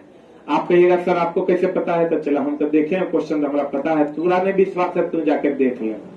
जब तुम्हारे साथ क्या है, हम कहेंगे यहाँ पूछा है, तुम कहेंगे पूछा है, तेरा बड़ा फालतू आदमी है कोई, तुझे बोलता है सब झूठे बोलता। तुम जाके पढ़ लेना, तुमको सवाल मिल जाएगा। एनसीईआरटी से 30% सवाल पूछा था हमको। चला एनसीईआरटी जो ग्रुप डी से पढ़ाना हम शुरू किए हैं, तो अभी तक हमको लगता है कितना बार एक क्वेश्चन पढ़ा दिए होंगे, तो हमको याद है। ये क्वेश्चन डायरेक्ट तुमको उठा के कॉपी पेस्ट किया था। कॉलीफॉर्म जीवाणु जो मानव के आंत में पाया जाता है, यह जल प्रदूषण का प्रमुख कारण होता है। इसी से चला तुमको डिहाइड्रेशन वगैरह हो जाता है। कहते हैं कॉलीफॉर्म गंगा जल प्रदूषण का प्रमुख कारक है, जो अर्ध जलाशव से होता है। क्योंकि ये पाया कहाँ जाता है? मनुष्य के आंत में। और जब जलाता है, जलाता आंत जो है जल के जल्दी जलता नहीं है, और वो जब जल के लोग गंगा में विसर्जित कर देता है तो वहां से कॉलीफॉर्म जीवाणु जो है उसमें फैलता है, जिसके कारण वहां पर जल प्रदूषण होता है। लेकिन लोग तो जला ही रहा है, दूसरा कोई उपाय तो है नहीं। तो लोग गंगा शवदाह जो है इधर ही करता है, तो करता है चला, तो उसमें जो कॉलीफॉर्म बैक्टीरिया है वो वहां के जल प्रदूषण के लिए क्या है? जिम्मेवार है। मरना चला एकदम अंतिम सत्य है, सब कुप्चा में जाएगा। इसलिए अपनी जवानी पर घमंड न कर, ना अपने पैसे पर घमंड करे। हे मनुष्य, अगर तू किसी के काम आ सकता है तो उसका काम करो, ठीक ना? लेकिन तुम जाना कभी गुलवी घाट, वहां लिखल है पति तेरी आखिरी मंजिल तो मैं था, बसाने में देर लगा। माँ कसम, जब तू चला पढ़ेगा ना तो रोआ खड़ा हो जाएगा। जैसे एंट्री गेटे पर लिखल है, ऐसे घुसेगा ना तो वहां पर लिखल है। इसलिए आज न कल कोपचा में जाना है। इसलिए अभी कोपचा शब्द चला कहाँ से? हम जहाँ काम करते थे कंपनी में, पहली बार जब मेरा बीटेक करने के बाद नौकरी लगा तो हम सोचे कि चलो काम कर रहे थे, तो बगल से जो है ना श्मशान घाट का रास्ता था और खिड़की खुले रहता था। इस साइड में टीवी चलता था, उसपे कभी ऋतिक रोशन, कभी कैटरीना कैफ नाचती थी। इधर से हर 5 मिनट पे जाता था, राम नाम सत्य है, राम नाम सत्य है, राम नाम सत्य है। साला एक तरफ हम इधर मशीन पे काम कर रहे हैं, एक तरफ इधर देखते थे, एक तरफ इधर देखते थे। हमको लगा कोपचा में जाना तय है, तो साला कितना माथा पेची करेंगे। हम बोले ना साला, हम मशीन, मेरा काम था गो नो गो चेक करना, क्वालिटी डिपार्टमेंट में थे हम। ना साला हमारा से ही काम नहीं हुआ। हम 10 दिन हुआ चला, एकदम मसमसा के हम जॉब छोड़ दिए, वो टोटल का बैग हाफ पेंट पहने और चल दिए। दुनिया को जे कहना है कहो, जब कोपचा में जाने है साला तो जम के मेहनत करें। लेकिन कुछ कुछ कोढ़िया लोग भी समाज में है, वो की कहता है जानते हो? जब मरना तय है तो फिर क्यों कुछ करना है? कुछ ऐसे भी समाज तोरे में होगा कुछ लोग। अभी अगर मन में ही चल रहा आए कर, जब मरना तय है तो काहे बापा करना है? अरे पगला, जब जीवन मिला है ना तो इस जीवन का सही उपयोग करो, न तो वेस्ट हो जाएगा तुम्हारा उपयोग। जीवन जो है वेस्टेज हो जाएगा, और वेस्टेज करके क्या फायदा है? जब जीवन मिला है, भगवान ने इतना सुंदर जीवन दिया है, इसका उपयोग करो, खुद के लिए भी और सबसे ज्यादा दूसरों के लिए। लेकिन तू करेगा नहीं। अभी तू सोच रहा होगा जब आप इतना ही कहते हैं तो बिना पैसा का पढ़ाई है तो, अरे तोरा पास की तो चल रहा होगा, हम सब न जानते हैं रे। अरे चोटा, ये एक व्यवस्था है, इसमें चला हम तोरा जब पैसा लेते हैं ना तो तू यहाँ बैठ पाता है। आज तोरा से हम पैसा लेना बंद कर देंगे तो हर महीने 20 लाख रुपए इस एजुकेशन सिस्टम का खर्चा है, जो हम वहन नहीं कर पाएंगे। तोरे पैसा से हो ना, तू बैठ कहाँ पाएगा? जब पंखा के हवा खा रहा है, 1 सेकंड लाइन में करता ही आएगा कहां से? नहीं आ पाएगा। ये व्यवस्था है, तुम हर चीज में अपना पक्ष का चीज खोज लेता है, समझा? ऐसा नहीं है, ये एक सिस्टम है जिसको चलाना है तुमको भी और हमको भी। लेकिन जो जीवन मिला है उसका सदुपयोग करो, दुरुपयोग नहीं करो कुकर्म कर करके। तो देखो आपको कहेगा कि बताइए गंगा जल प्रदूषण का जो कारण है वो कौन है?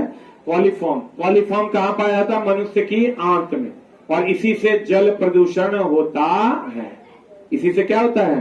गंगा जल प्रदूषण। पर्यावरण को बचाने के लिए 3R, अभी तुरंत ना बताए थे रे।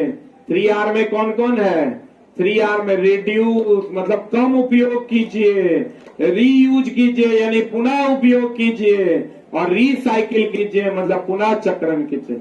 जो सड़ने वाला नहीं है उसको पुनः चक्रण, जैसे प्लास्टिक उसको पुनः चक्रण कीजिए, लोहा उसको पुनः चक्रण करके आप यूज कीजिए, यानी रिड्यूस कम उपयोग। अगर पर्यावरण को बचाना है रीयूज और क्या रिसाइकिल। मोलस्का जंतु जगत का दूसरा सबसे बड़ा समूह है मोलस्का, और यही न चला तापमान के हिसाब से अपना लिंग बदल लेता है। तथा तरंगदैर्घ्य कम होने पर के कारण प्रकाश सीधी रेखा में चलता हुआ प्रतीत होता। हम बोले थे प्रकाश कैसी रेखा में चलता है? सीधी रेखा। क्यों चलता है, कितनों घुमाएगा तो कंटेंट जाने के बाद इसके जैसा सामान्य विज्ञान से क्वेश्चन इधर उधर हिलेगा नहीं। और जबकि मात्र 700 लाइन डालेंगे, 700 लाइन डालने के बाद पूरा एनसीईआरटी इसके बस में होगा। 6 to 10 पूरा एनसीईआरटी इसके जब सामान्य विज्ञान के बस में होगा। चला, अगर तुमको कहेगा प्रकाश सीधी रेखा में गमन करता है, ये तो सब जानता है। प्रकाश की प्रकृति कैसी होती है, कल पढ़ाए थे, अनुप्रस्थ कैसी होती है, प्रकाश की प्रकृति अनुप्रस्थ होती है। प्रकाश सीधी रेखा में गमन करता है, लेकिन क्यों गमन करता है, तरंग दैर्ध्य कम होने का। आप कहोगे प्रैक्टिकली आप बता दीजिए कैसे, तो देखो इसका तरंग दैर्ध्य होता है दो सिंगों के बीच की दूरी। अगर दो सिंगों के बीच की दूरी साफे कम होगी, सीधी रेखा अब सीधा हो जाएगा चिला, तो सिंग बनवे नहीं करेगा, गर्त बनवे नहीं करेगा, तो दो सिंगों गर्तों के बीच की दूरी लगभग 0 न हो जाएगी। तो जब तब सीधी रेखा हो जाएगा कि नहीं हो जाएगा, टेढ़ा होगा तो हो जाएगा तरंग दैर्ध्य, सीधा हो जाएगा तो तरंग दैर्ध्य 0 रे, क्योंकि दो लगातार सिंग और लगातार गर्त के बीच की दूरी को तरंग दैर्ध्य कहते हैं। आइए अगर सीधा है तो तरंग दैर्ध्य 0 है, 0 है तब सीधी रेखा में है। इसका मतलब अगर सीधी रेखा में गमन कर रहा है, इसका मतलब तरंग दैर्ध्य का मान लगभग 0 है, अर्थात कम है कि ज्यादा है। बुझा रहा है, नहीं बुझा रहा है। अगला अगला अगला 7 चला, नाइट्रोजन कौन चला, नाइट्रोजन पौधों के वृद्धि में सहायक है, ये तो सब जानता है। नाइट्रोजन किसके वृद्धि में सहायक है, तथा नाइट्रोजन के ऑक्साइड वृद्धि को रोकता है। दोनों क्वेश्चन बनेगा अब इसके सामान्य विज्ञान से, इसलिए तुम लोग इसका प्रचार भरपूर करना, आने वाले नस्लों को यही किताब बताना, ठीक है ना। क्योंकि वो एनसीईआरटी की 25 पुस्तकें नहीं पढ़ पाएगा, तो वो एक पुस्तक पढ़ेगा जिसका नाम है इसके सामान्य विज्ञान। अरे चलो तू एनसीईआरटी एग्जाम्पलर पढ़ा है ना, तो अब तू बता एनसीईआरटी एग्जाम्पलर का डायरेक्ट लाइन है कि नहीं है, और यही अवग्रह में जाएगा। तोरा तो पढ़ाइए दिए, तो 5वां एडिशन कमिंग सून है, इन्हें कहना कि वो लेना है, वो तोरा नहीं लेना है, इसी से काम हो जाएगा। नाइट्रोजन चला, एक एक डाउटेड लाइन आपके सामने होगा, वाष्पोत्सर्जन से लेकर वाष्पीकरण तक। कहते हैं केशिकत्व से लेकर केशिका तक। कहते हैं नाइट्रोजन पौधे में वृद्धि, पौधे की वृद्धि में सहायक, लेकिन नाइट्रोजनी ऑक्साइड वृद्धि को क्या करता है, रोकता है। आप बोर्डो मिश्रण के बारे में पूछेगा, CuSO4 + CO, ये चला कीटनाशक है एक प्रकार का। क्या है ये, कीटनाशक है। ये तो सबको पता होगा। आवेश शब्द का प्रथम प्रयोग किसने किया था, थेल्स ने, लेकिन धन और रिंद बताया था बेंजामिन फ्रैंकलिन। ये भी एनसीईआरटी का सवाल है। आवेश शब्द प्रथम प्रयोग कौन किया था, थेल्स, लेकिन आवेश शब्द का प्रथम प्रयोग विपरीत आवेश, देखो चलो, अगर कह देगा आवेश शब्द का प्रथम प्रयोग किसने किया, थेल्स ने, लेकिन आवेश के लिए धन और ऋण अर्थात विपरीत आवेश शब्द का प्रयोग बेंजामिन फ्रैंकलिन ने किया।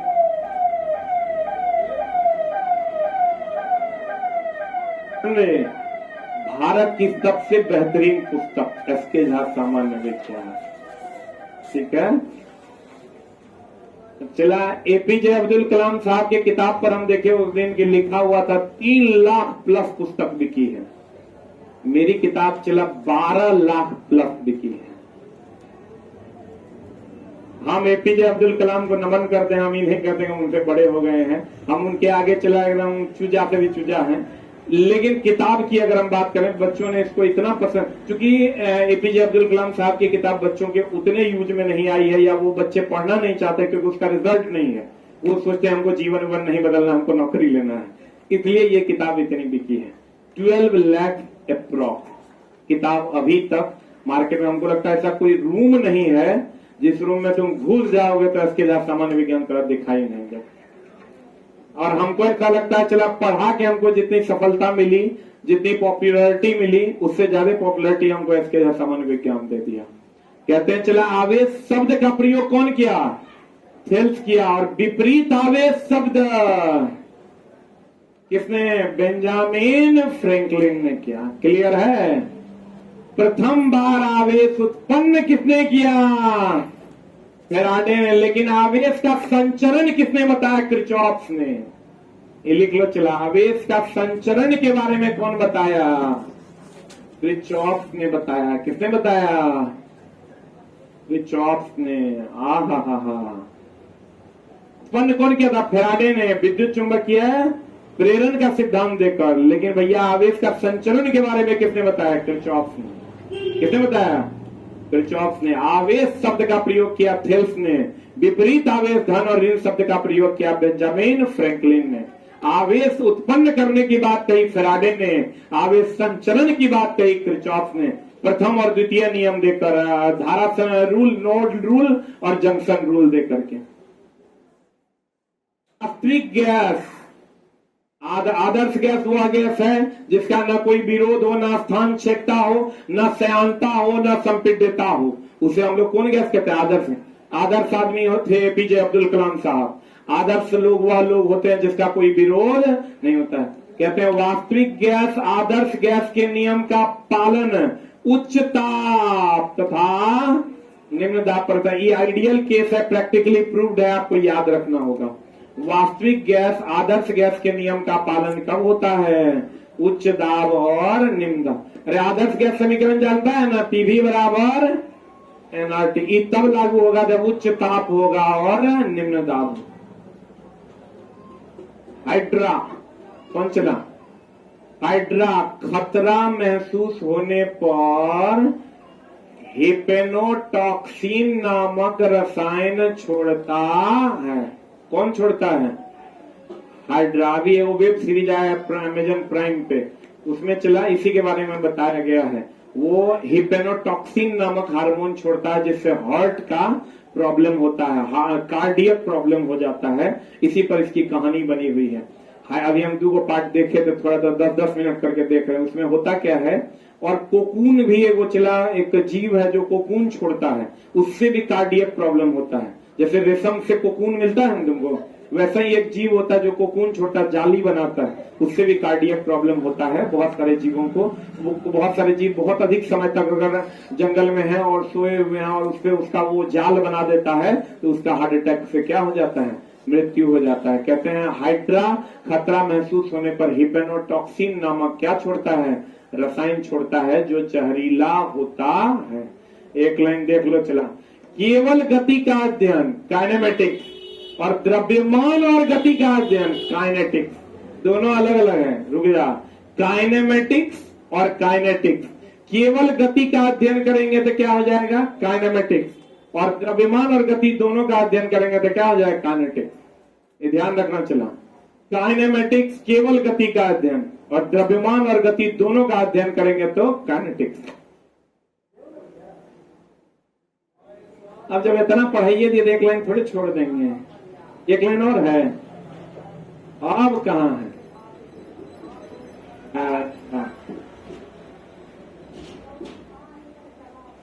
प्यारे विद्यार्थियों, हमसे चला जो बन पड़ा, हम तुम्हारे लिए ये कलेक्शन बनाए थे और उम्मीद करेंगे कि आपको पसंद आया होगा और आपके जीवन में थोड़ा बहुत योगदान तो इससे मिल ही जाएगा। बाकी चला खाली नौकरी हो जाएगा तो हमारा भूलना नहीं, ठीक है ना? जितना मेहनत करके कंटेंट तुरा पढ़ा रहे हैं उतना मेहनत हम भी किए हैं, तब तुरा पढ़ा रहे हैं, पढ़ने में या अन्य चीजों में। तो चलिए, उम्मीद करेंगे कि आगे भी हम आपकी मदद कर सकें। और कल संडे से आपका ब्रह्मास्त्र सीरीज स्टार्ट हो रहा है। 99% में आप साइंस हमसे पढ़ सकते हैं, 99 में मैथ और 99 में रीजनिंग। अब अगली क्लास आपकी कब होगी? मंडे को। और प्यारे विद्यार्थियों, मंडे से आपको रिचार्ज करवाना पड़ेगा, इसका प्रॉपर ध्यान रखिएगा। अभी तक जैसे तैसे चल रहा था, मंडे से आपको रिचार्ज करवाना पड़ेगा। भी चला और बहुत सारा अच्छा सीरीज हम आपको ला कर देंगे। न्यूमेरिकल का ऐसा सीरीज ला के देंगे कि तुम्हारा म्याज बुलंद हो जाएगा। एक दिन लाएंगे आवर्धन क्षमता तो वही आएगा, एक दिन मोल कॉन्सेप्ट आएगा तो वही आएगा बहुत जल्द। और वो क्लास ऑनलाइन भी उपलब्ध होगा, ऑफलाइन भी उपलब्ध होगा। बहुत जल्द हम लोग आपसे मिलते हैं। आज एनसीईआरटी का ये लास्ट क्लास है। और प्यारे विद्यार्थियों, हम आपका ऑनलाइन नहीं कर पाए, रिकॉर्डेड क्लास नहीं दे पाए, इसके लिए हम सॉरी हैं, क्योंकि ये रूल आगे से भी लागू रहेगा और जब भी कोई स्पेशल क्लास आएगा तो आपको प्रॉपर में आके पढ़ना है। ये मेरे लिए नहीं है। अगर हम वीडियो पब्लिक करते हैं, हर वीडियो से हमको 40 से 45 हजार रुपया आएगा। यानी अगर 15 दिन हम पढ़ाए हैं और ये वीडियो हम आज पब्लिक कर देते हैं तो मेरे अकाउंट में कम से कम 4 लाख रुपया बहुत आसानी से आ जाएगा, अप्रॉक्स 4 लाख।